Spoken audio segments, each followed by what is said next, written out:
indirimbo avuga ngo ntabwo ndi buririmbe, ntabwo ijwi ryanjye ari ryiza.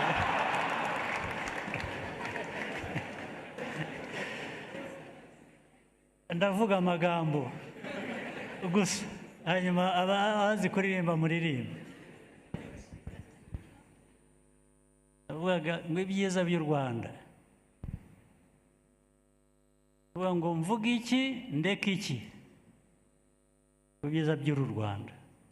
Ibyiza birahari, nabivuze sinabirangiza, ndetse uyu mwaka turangije muzi inama zabereye hano zihuza amahanga y'isi yose, zibikorwa, ibirori, ibintu ndetse byose biganisha ku majyambere y'igihugu.